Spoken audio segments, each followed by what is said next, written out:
Um dos debates mais intensos dentro da teologia é sobre os dons espirituais. Eles continuam até hoje ou cessaram com os apóstolos?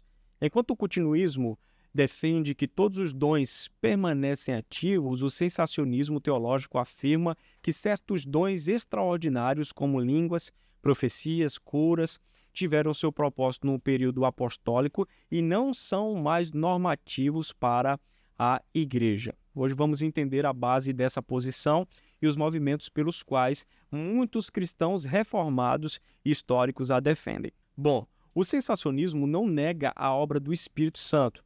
Não é dizer que Deus não faz milagres ou que ele não pode agir sobrenaturalmente. O sensacionismo afirma que os dons extraordinários e revelatórios cessaram porque cumpriram sua função. Em outras palavras, o Espírito Santo continua agindo, mas de maneira diferente. Ele regenera, santifica, capacita com dons ordinários, mas não distribui mais aqueles dons que tinham a função de autenticar os apóstolos e a mensagem inicial do Evangelho. Primeiro, Hebreus 2, versículo 3, versículo 4, diz que Deus testificava a mensagem dos apóstolos com sinais, prodígios e milagres. Esses sinais serviam como confirmação inicial. Uma vez estabelecida a fé, essa necessidade deixou de existir.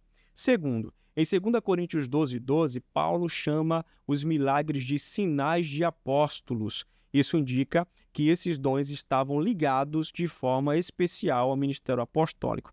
Terceiro, 1 Coríntios 13, 8 ao 10 fala que as profecias desaparecerão, as línguas cessarão. A questão é quando? O sensacionista entende que isso se cumpriu com o fechamento do cânon e o fim do período fundacional da igreja. Por fim, Efésios 2:20 declara que a igreja está edificada sobre o fundamento dos apóstolos e profetas. Fundamento não se reconstrói em cada geração. Uma vez colocado, não se repete. O continuista argumenta: não há nenhum texto claro dizendo que os dons cessaram. Mas pense, também não há nenhum texto dizendo que a cada geração haverá novos apóstolos e novas revelações.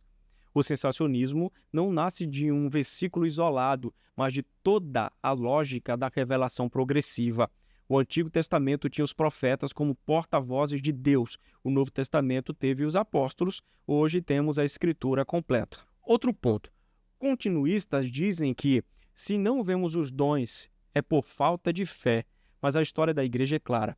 Logo nos primeiros séculos, os dons milagrosos praticamente desapareceram. Não porque a igreja deixou de crer, mas porque eles tinham cumprido o seu papel. Por isso, o sensacionista acusa o continuismo de abrir espaço para confusões, falsos profetas, manipulação emocional e até doutrinas perigosas. É aqui que o sensacionismo se mostra protetor. Quando tudo é chamado de profecia, quando qualquer manifestação é considerada obra do Espírito, o resultado é desordem. Paulo já alertava em 2 Tessalonicenses 2 sobre sinais enganadores. O sensacionismo entende que limitar os dons extraordinários ao período apostólico é uma forma de proteger a igreja de falsificações e manter o foco na suficiência da Escritura. Então, o que o sensacionismo ensina? Que Deus ainda opera milagres, mas não por meio de pessoas com dons permanentes.